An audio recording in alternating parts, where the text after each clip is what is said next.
ఎన్నో నీతులు చెప్పుకుంటూ ఉంటాం. అక్కడి నుంచి కాలువలోకి వెళ్ళి స్నానం చేసి ఇంటికి రాగానే మళ్ళీ అది పోతుంది ఇది పోతుంది అది పోతుంది ఇది పోతుంది అదేలా ఇదేలా ఇదేలా అని మళ్ళీ మామూలే. ఇది శ్మశాన వైరాగ్యము అన్నారు. ఈ వైరాగ్యములు కాదు. వైరాగ్యం అంటే ఇది కాదయ్యా, ఈ వైరాగ్యము కాదు, దృఢమైన వైరాగ్యము కావాలి అన్నారు. దృఢమైన వైరాగ్యం అంటే ఏమిటి?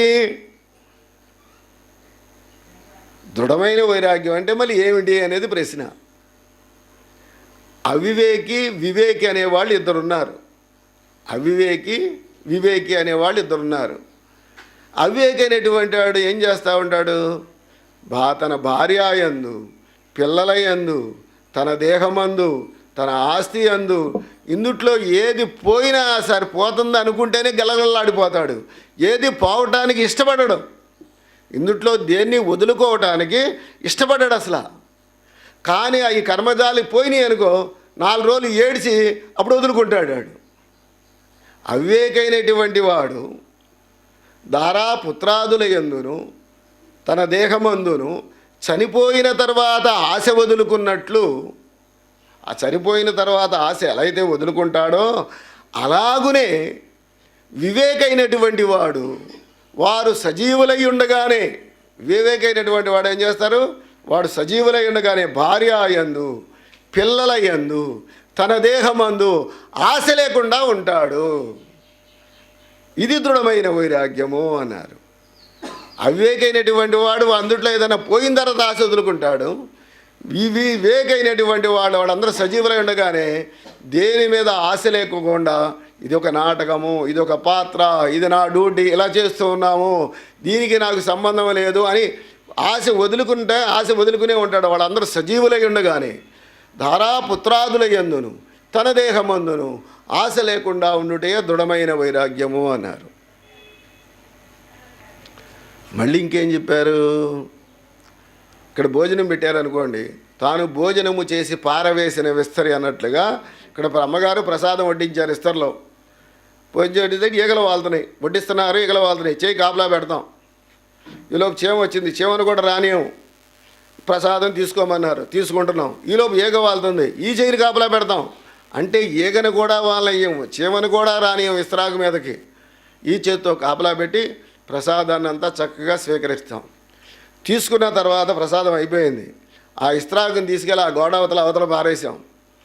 అవతల పారేసేదానికి కాకులు వాళ్ళని, కుక్కల పడిని ఆ ఇస్త్రాకు పట్టుకుని చింపేసినాయి. అప్పుడేమన్నా దాని మీద అభిమానం ఉందా?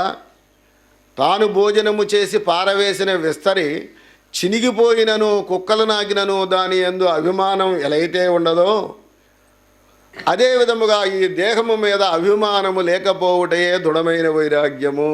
తాను భోజనము చేసి పారవేసిన విస్తరి చినిగిపోయినా, కుక్కలు నాకినా దాని యందు అభిమానం ఎలా అయితే లేదో, అలాగనే ఈ దేహము మీద అభిమానం లేకపోవటే దృఢమైన వైరాగ్యము. అటువంటి వైరాగ్యం నాకు ఉన్నదా లేదా? ఈ దేహాన్ని నేను అలా ఎంగిలి ఇస్త్రాకులాగా నేను చూస్తూ ఉన్నానా, మంచి ఇస్త్రాకులాగా చూస్తున్నానా? దేహం మీద మమకారంతో ఉన్నానా, ఇస్త్రాకులాగా ఉన్నానా? ఈ దేహం మీద నాకు ఎటువంటి అభిప్రాయంతో ఉన్నాను నేను అని చక్కగా పరిశీలించుకోవాలి ఎవరికి వాళ్ళే. మళ్ళీ ఏమన్నారు? తమ విరోధిని ఇతరులు తిడుతూ ఉంటే తనకు ఎంత సంతోషముగా ఉండునో. ఇప్పుడు మా విరోధి ఉన్నాడయ్యా, నేనేం అనలేను, నన్ను చాలా బాధలు పెట్టాడు. ఈలోపు ఇంకొకళ్ళు వచ్చి వాళ్ళని తిడుతున్నారు.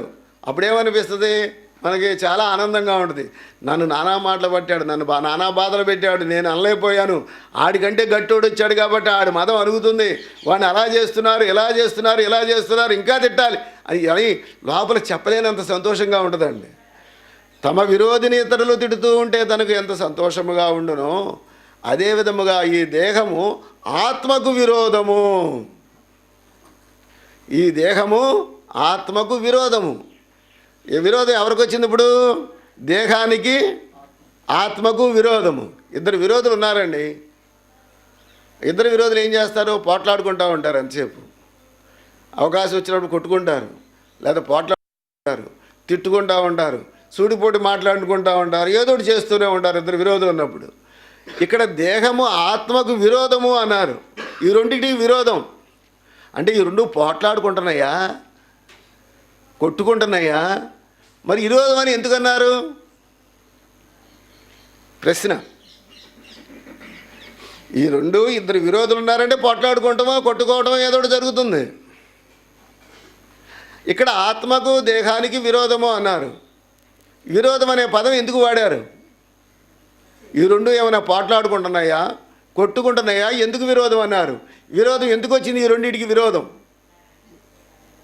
అనే అయ్యా ఆత్మను కప్పిపుచ్చుకోవడం కాదు, విరోధం రెండింటికి. కప్పిపుచ్చేదానికి విరోధం రాదుగా.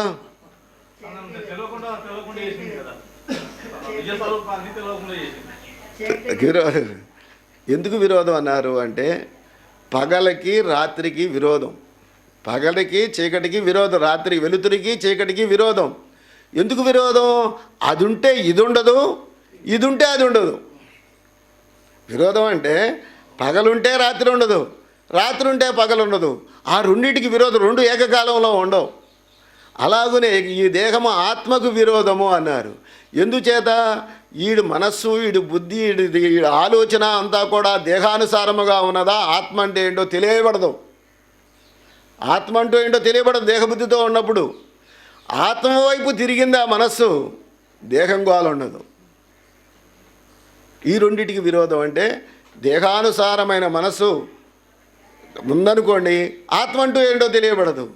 ఆత్మానుసారముగా మనసు ఉందనుకోండి, దేహం గోల ఉండదు. కాబట్టి ఈ రెండింటికి విరోధం అన్నారు. ఈ రెండింటికి విరోధం అంటే ఇది.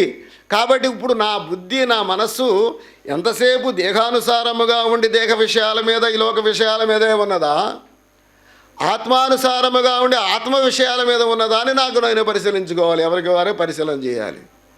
దేహానుసారముగా ఉన్న దానిని మార్చాలి, ఆత్మ వైపుది మార్చాలి.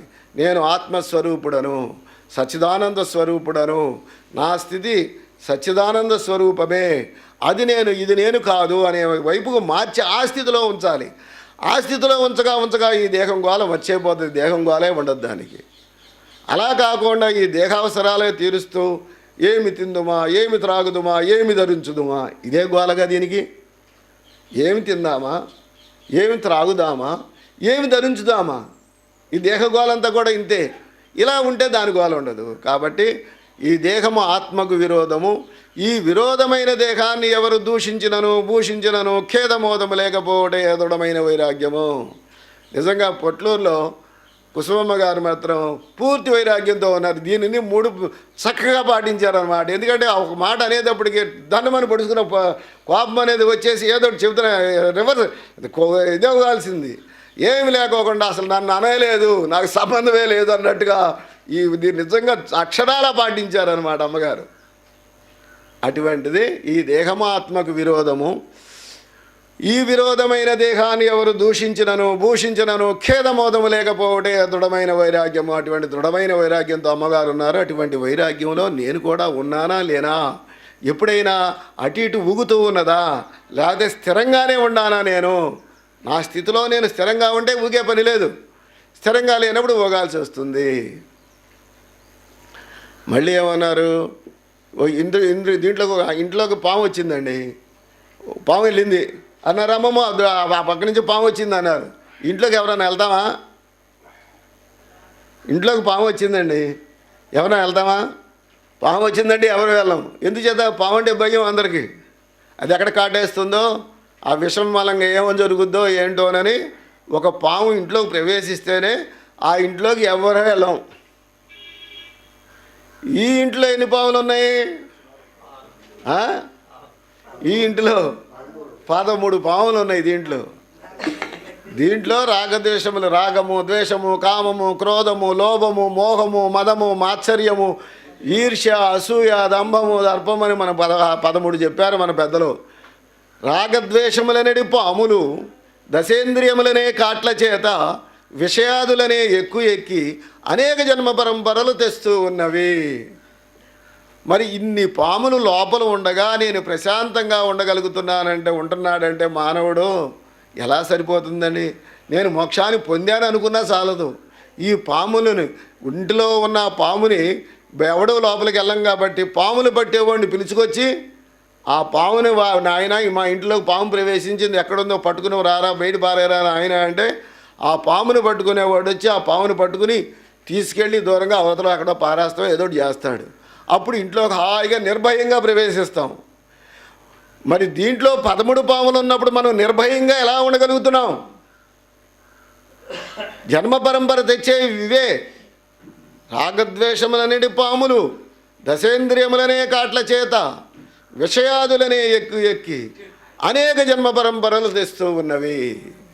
ఈ పాములను పట్టుకుని ఎక్కడెవరో పామును పట్టావు. ఈ పామును పట్టేవాడు ఎవరో? సద్గురుమూర్తి. సద్గురుమూర్తి దగ్గరికి వెళ్ళి, అయ్యా ఈ పాము నా మీద బుసకొడుతూ ఉన్నది, ఈ పాము ఇలా ఉంది, ఈ పాములంటినింటిని బయటికి పంపించాలంటే ఏమిటి ఉపాయం? ఏ రకంగా చేస్తే ఈ పాములు బెడద నాకు పోతుంది? ఈ పాముల మూలంగా నాకు మనశ్శాంతి లేదు, ప్రశాంతత లేదు, జన్మ పరంపర తప్పట్లేదు. నాకు జన్మ పరంపర నుంచి నేను తప్పుకోవాలంటే ఈ పాములన్నీ నాలోంచి అవతలకు పోవాలి. పాములన్నీ ఎప్పుడైతే పోనియో అంతా ఆనందమే, అంతా ప్రశాంతతే. పాములు ఉన్నంతసేపు అలజడి, పామే లేదనుకున్నప్పుడు ప్రశాంతత. కాబట్టి సద్గురుమూర్తిని వేడుకొని ఈ పాములన్నింటినీ బయటికి పంపించాలి. అప్పుడే జన్మరాహిత్యము. పాము ఇందుట్లో ఏ ఒక్క పాము మిగిలినా సరే, ఏ ఒకటి మిగిలినా సరే ప్రమాదమే, జన్మకి హేతువే. కాబట్టి దీని నుంచి మనం తప్పించుకునే మార్గం చక్కగా గురుదేవుని ఆశ్రయించి గురువుగారి సలహా ద్వారా, సాధన ద్వారా ఈ ఇంట్లో పాములన్నింటినీ తీసి అవతల వేసి ఖాళీ చేయాలి దీన్ని. అయితే ఇది మొదటి సాధన. ఈ ఒక్క సాధన సరిపోతుందా అంటే చాలదు అన్నారు. ఎందుచేత? ఈ లోకంలో శాస్త్రజ్ఞులకు నిత్యానిత్య వస్తు వివేకం అనేది చక్కగా తెలుసు. ఏది నిత్యమో ఏది అనిత్యమో చక్కగా తెలుసు. కానీ వారు కామ్యకర్మలు చేస్తూ ఉన్నారు. విషయముల యందు ఆసక్తి కలిగి కామ్యకర్మలు చేస్తూ ఉన్నారు. విషయాలు కావాలి వాళ్ళకి, దాంట్లో ఫలితాలు కావాలి, అందువల్ల కామ్యకర్మలు చేస్తూ ఉన్నారు. కనుక వారికి ఈ ఒక్క సాధన తెలిసినంత మాత్రానే ఈ ఒక్క సాధన చాలదు నాయనా అని మనకి చక్కగా అందించారు. అయితే రెండో సాధన కావాలి. రెండో సాధన అంటే ఏమిటి? ఇహమూత్రార్థ ఫలభోగ విరాగము. ఇహమూత్రార్థ ఫలభోగ విరాగం అంటే ఏమిటి? అచ్చా, ఇహమునందు కర్మజంజంబైన అనిత్యంబైన, అనిత్యం పదంలో చూడబెట్టండి. అనిత్యం ఎవరికి నిత్యం కాదు, అది అనిత్యంబైన పత్ని పుత్ర అన్న పానాది భోగముల యందును, పరమునందు స్వర్గాది భోగముల యందును, వమనాన్నమూత్ర పురుషాదుల వలె ఆశ లేకుండా ఉండుట ఇహమూత్రార్థ ఫలభోగ విరాగము అన్నారు. భోగాలంటే ఏం చెప్పారు? పత్ని పుత్ర అన్న పానాది భోగముల యందును, చనిపోతే స్వర్గం వస్తుందని స్వర్గాది భోగముల యందును, వమనాన్నమూత్ర పురుషాదుల వలె ఆశ లేకుండా ఉండుట. స్వర్గాన్ని కూడా తీసేశారు. వమనాన్నము కక్కిన గూడులాగా చూడాలి నాయన అన్నారు. దీనికి మనకు పెద్దలు ఒక కథ చెప్పారు. విహిద్రోణుడు అనే ఆయన భార్యాభర్తలు ఇద్దరు అరణ్యంలో చక్కగా కాలక్షేపణ చేస్తూ ఉన్నారు. ప్రతి ఏకాదశికి దాకా ఉపవాసం ఉండి ద్వాదశి రోజున 15 రోజులకి ఒకసారి ద్వాదశి వస్తుంది కాబట్టి 15 గుప్పుళ్ళు ధాన్యాన్ని పోజేసి 15 గుప్పుళ్ళతో దంచి బియ్యం చేసి దాన్ని అన్నంగా వండి ఒక అతిథికి పెట్టి మిగిలింది వీళ్ళిద్దరూ భోజనం చేస్తూ ఉన్నారు. మళ్ళీ ఇంకా 15 రోజుల దాకా ఏమీ స్వీకరించరు. 15 రోజుల దాకా కూడా వాళ్ళు ఏమీ స్వీకరించరు. ఎందుకంటే బతకడానికి తినేవ రకం, తినటానికి బతికే రకం కాకోకుండా బతకడానికి తినే రకంగా అలా ఉపాసన, అలా దీక్షగా సాధన చేస్తూ ఉన్నారు. చానాళ్ళు జరిగింది, అలా జరుగుతూ ఉన్నది. ఒక రోజున దూర్వాసుల వారు వచ్చారు. దూర్వాసుల వారు వచ్చి ఇలా పరీక్షించాలనే ఉద్దేశంతో భోజనం అదే టయానికి వచ్చాడు. వచ్చేసరికి రండి స్వామి అన్నారు. వాడికి పాద ప్రక్షాళన చేశారు, చక్కగా భోజనాన్ని వడ్డించారు, సుష్టిగా తినేశాడు. ఆళ్ళు తినేది కూడా మొత్తం అంతా ఈయనే తినేశాడు. తినేసేసి వాళ్ళ మొఖాలంగా చూశాడు. మొఖాలంగా చూస్తే ఆ మొఖం అంత క్రితం ఎలా తేజస్సుగా ఉందో భోజనం తినేసాక కూడా అలాగే ఉంది. మొత్తం అంతా తినేసాడు, మనకు లేకుండా లేదు. ఈ గోలు ఏమైనా పడుతున్నారా, బాగుండారా అని వాడు మొఖాలు చూశాడు. మొఖాలు చూస్తే ఏం వికారం లేదు, చక్కగా ప్రసన్నంగా ఉంది. అయితే పర్వాలేదు అనుకున్నాడు, వెళ్ళిపోయాడు. వీళ్ళు ఆ 15 గుప్పులు వండింది తప్ప మళ్ళీ ఇంకేరే ఒక ఎక్స్ట్రా వండుకోరు, ఎక్స్ట్రా తినరు. అది దీక్ష వాళ్ళది. మళ్ళీ 15 రోజులు అయ్యింది, మళ్ళీ ప్రసాదం వండారు. అతిథి ఎవరు వస్తారా అని ఎదురు చూస్తూ ఉండగా మళ్ళీ స్వామి వారే వచ్చారు. దూర్వాసుల పరీక్ష నిమిత్తం వచ్చారు కాబట్టి మళ్ళీ ఆహ్వానించారు, కూర్చోబెట్టారు, ప్రసాదం పెట్టారు. మళ్ళీ మొత్తం అంతా తినేశాడు. తినేసాడు, మొఖాలంగా చూశాడు. ఏమైనా వికారం ఉన్నదా అని. ఏ వికారము లేదు, ప్రసన్నంగానే ఉన్నారు. ఇప్పుడు నెల రోజులైనా కూడా వీళ్ళలో ఏం మార్పు రాలేదు, బాగానే ఉన్నారులే అనుకున్నాను. మళ్ళీ వెళ్ళిపోయాడు. మళ్ళీ 15 రోజులు అయింది, మళ్ళీ ప్రసాదం వండారు, మళ్ళీ రెడీగా చూస్తూ ఉన్నారు అతిథి వాసు. మళ్ళీ ఆయనే వచ్చాడు, పరీక్ష నిమిత్తం కదా.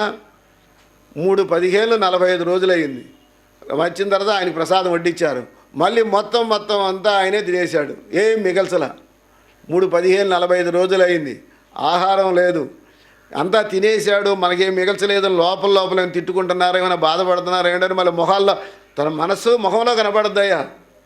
మనస్సు ఎటువంటిది అనేది మొహంలో కనపడుతుందండి. మొహం చూడగానే ఆ మనసులో వికారం ఉంటే మొహం వికారవంతం అవుద్ది. మనసు ప్రశాంతంగా ఉంటే మొహం ప్రశాంతంగా ఉంటుంది. అలాగే మొహాన్ని చూసేటప్పటికి ప్రశాంతంగానే ఉన్నారు. అప్పుడు అన్నాడు, నా పరీక్షకి మీరు నెగ్గారు, మీరు చాలా గొప్పవాళ్ళు, మీరు మంచిది ఇచ్చేశారు అని చెప్పి ఈయన సరాసరి దేవలోకి వెళ్ళి దేవేంద్రుడి దగ్గరికి వెళ్ళి, అయ్యా ఫలానా చోట విగుద్రోణుడు అనే బ్రాహ్మణ దంపతులు ఉన్నారు, వాళ్ళను స్వర్గానికి తీసుకురా, వాళ్ళు సమర్థులు, చక్కగా అద్భుతమైన దీక్షను ఆచరించారు, స్వర్గానికి పనికొచ్చే వాళ్ళు, రావాల్సిన వాళ్ళు స్వర్గంలో భోగాలని అనుభవించడానికి తీసుకురా అని పంపించమన్నాడు. ఆయన ఒక సారథనిచ్చి రథాన్నిచ్చి పంపించాడు దేవేంద్రుడు. సరాసరి అరణ్యంలో దిగాడు. అయ్యా ఇక్కడ విగుద్రోణుడు అంటే ఎవరైనా ఆయన్నే అడిగాడు. అడిగేటప్పుడు నేనే స్వామి అని అన్నాడు ఆయన. అనేటప్పటికీ మీరెవరు స్వామి అన్నారు. నేను దేవదూతని, దేవేంద్రుడి యొక్క దూతని, మిమ్మల్ని దేవేంద్రుడు వారు స్వర్గానికి తీసుకురమ్మని పంపించారు, అందుకని వచ్చాను. మీ భార్యాభర్తలు ఇద్దరు కూడా రథం ఎక్కండి అయ్యా, స్వర్గానికి తీసుకెళ్తాను అన్నాడు. స్వర్గం అంటున్నారు, బాగానే ఉందో, స్వర్గంలో ఏముంటాయి అని అడిగాడు. స్వర్గంలో ఏముంటాయి స్వామి అక్కడ అన్నాడు. ఏముంటాయి ఏంటంటే అమృతం ఉంటుంది, ఉంటాయి, దుఃఖం అంటూ ఉండదు, రోగం అంటూ ఉండదు, బాధ అంటూ ఉండదు, సుఖాలు అనుభవించడం అంటే స్వర్గంలోనే సుఖాలు అనుభవించాలి. మీకు ఏ సుఖం కావాలితే ఆ సుఖం దొరుకుద్ది, అన్ని సుఖాలు బ్రహ్మాండంగా అనుభవించవచ్చాయా, అందుకాబట్టి ఎక్కడ నాయన అన్నాడు. అయితే బాగానే ఉంది, మమ్మల్ని ఎన్ని రోజులు అట్టి పెడతారు నాయన, స్వర్గంలో ఎన్నాళ్ళు అట్టి పెడతారు అని అడిగాడు. ఎన్నాళ్ళు అట్టి పెట్టేదే ఉందయ్యా, నీ పుణ్యం ఎంత పుణ్యం అయితే ఉందో అన్నాళ్ళు అట్టి పెడతారు అని అన్నాడు. తర్వాత ఏం చేస్తారు నాయన అని అడిగాడు. నిన్ను మళ్ళీ ఇక్కడ తోసేస్తారు నాయన, నీ పుణ్యం అయిపోగానే ఇక్కడ తోసేస్తారు అన్నాడు. అయ్యయ్యో, ఇక్కడ సంపాదించుకుని ధనం మూట కట్టుకుని సిటీకి వెళ్ళి ఖర్చు పెట్టుకుని ఉట్టి చేతులతో తిరిగి వచ్చినట్లుగా నేను ఇన్నాళ్ళు బట్టి సంపాదించుకున్న పుణ్యమంతా కూడా స్వర్గానికి వచ్చి అవజేసుకుని మళ్ళీ బికారిలాగా ఇక్కడికి రావాలా? అటువంటి స్వర్గం నాకు అక్కర్లేదు, అటువంటి స్వర్గం నాకు అక్కర్లేదు నాయన అని స్వర్గాన్ని కూడా తిరస్కరించాడు. అలాగునే మనలో కూడా ఎవరికైనా సరే స్వర్గం మీద అపేక్ష ఉంటే, స్వర్గ భోగాల యందు అపేక్ష ఉంటే, అది ఇటువంటి ఆ స్వర్గం క్షీణే పుణ్యే మత్స్యలోకం విశంతి అన్నట్లుగా అదంతా కూడా పుణ్యం క్షీణించే వరకే, కానీ క్షీణించిన తర్వాత కిందకు వచ్చేయటమేనా ఆయన. కాబట్టి ఆ కోరిక కూడా పనికిరాదు, దానిని కూడా వమనాన్నమూత్ర పురుషాదుల వలె వదిలేయాలి అన్నారు. అన్న తర్వాత ఇక్కడ మంచి ప్రశ్న వేశారయ్యా.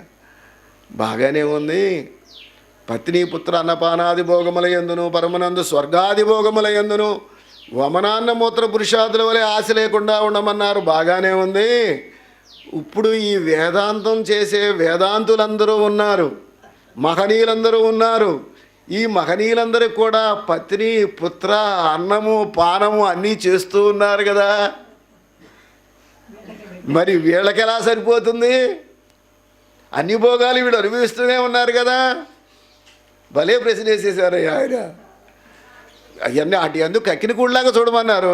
కక్కినిగాడు చూడలాగా చూడమన్నప్పుడు ఈ విచారణ చేసే పెద్దలందరికీ కూడా పత్ని పుత్ర అన్న పానాది భోగాలు అన్నీ అనుభవిస్తూనే ఉన్నారు. ఇందుట్లో ఏమీ వదిలిపెట్టి లేదు, కక్కిన కూడా దేని చూడట్లా. మరి వాళ్ళకి ఎలా వర్తిస్తుంది, ఈ సాధన ఎలా సరిపోతుంది అని బ్రహ్మాండమైన ప్రశ్న వేశారయ్యా. అప్పుడేం చెప్పారు గురువుగారు? ఎలా సరిపోతుందని అడిగాడయ్యా. అడిగినప్పుడు ఏమన్నారు? నాయన, వారికి భోగముల యందు ఆసక్తి కలిగి చేయుటలేదు. కుండ చేయాలి, కుండ దేంతో చేస్తాం? మన్నుతో చేస్తాం. అన్ని మన్నులు కుండ అవుతాయా? అన్ని మన్నులు కుండవు. కుండ ఏ మన్ను ఏంటి? జిగురు శక్తి ఏదే దేంట్లో ఏ మన్నులో ఉంటే జిగురు శక్తి ఉన్నదో అదే కుండ అవుతుంది. అలాగునే ఇక్కడ కూడా ఆసక్తి అన్నది ఇక్కడ వాళ్ళకి ఆసక్తి లేకుండా చేస్తున్నారు. ఆసక్తి బంధం అవుతుంది, ఆసక్తి లేకుండా చేసేది కర్మ నిష్కామ్యం అవుతుంది. ఆసక్తి లేకుండా చేస్తున్నారు కాబట్టి అది బంధహేతువు కాదయ్యా. వాళ్ళకి బంధం లేనే లేదు, వాళ్ళ కోరికల యందు ఆసక్తి కలిగి చేయటం లేదు. ఎలా చేయటం లేదు? మళ్ళీ ఇంకో ఉదాహరణ చెప్పారు. వాడు కడుపులో నొప్పి వచ్చింది, కడుపులో నొప్పి బాధగా ఉంది, గగోగో దొడ్లోకి వెళ్ళాల్సి వచ్చింది. అప్పుడు కక్కుడు దొడ్లు అన్నీ ఉండేయండి. ఇదివరకు కక్కుడు ఇప్పుడు ఉండే లేకపోతే సెప్టిక్ లెటర్లు అన్నీ వచ్చినాయి. అప్పుడు కక్కుడు దొడ్లు ఉండేయండి. అది మహా భయంకరంగా ఉండేది ఆ దొడ్డి. ఆ దొడ్లోకి వెళ్ళాలి. ఈడేం చేస్తాడు? కడుపు నొప్పి మూలంగా దాంట్లోకి వెళ్ళాడు. అక్కడ అసహ్య బుద్ధితో అసహ్యం వేసింది. ఆ అసహ్య బుద్ధితో వెళ్ళి ఆ బాధ నివారణ చేసుకున్నాడు. మళ్ళీ యువతలకు వచ్చేసాడు. అసహ్య బుద్ధితో తన బాధ నివారణ చేసుకున్నట్లే క్షుత్పిపాసలు మొదలైన బాధలను అన్నపానాదులతో నివారణ చేసుకుంటున్నాడే కానీ వాటి యందు ఆసక్తితో మాత్రం చేయటం లేదు నాయనా. ఆసక్తి లేదు. కొంచెం జిగురు శక్తి లేనిది కుండ కాదో ఇక్కడ కూడా ఆసక్తితో మాత్రం చేయటం లేదు. అందువల్ల ఈ సాధన పెద్దలకు ఒప్పింది, పెద్దల యందు ఒప్పింది నాయన అని చక్కగా చెప్పారు. అయితే ఈ రెండు సాధనలు సరిపోతాయా? చాలవు అన్నారు. ఎందుచేత? ఈ రెండు సాధనలు కలిగిన వాళ్ళు కొందరు ఉన్నారు నాయన. ఎవరు వారు? కొందరు ఋషీశ్వరులకు నిత్యానిత్య వస్తు వివేకము కలదు, ఇహమూత్రార్థ ఫలభోగ విరాగము కలదు. రెండూ ఉన్నాయి వారికి. కానీ వారికి కోపతాపములు అధికముగా ఉన్నందున ఈ రెండు సాధనలు చాలవు, మూడో సాధన కావాలి అన్నారు. ఒక ఋషి తపస్సు చేసుకుంటాడు అనుకోండి, ఏకాంత ప్రదేశంలో కూర్చుని అడవిలోని ఎక్కడో ఎవరో బాటసారి వచ్చాడు, అయ్యా నా పీకెండిపోతుంది, మంచిళ్ళు అవుతున్నాయి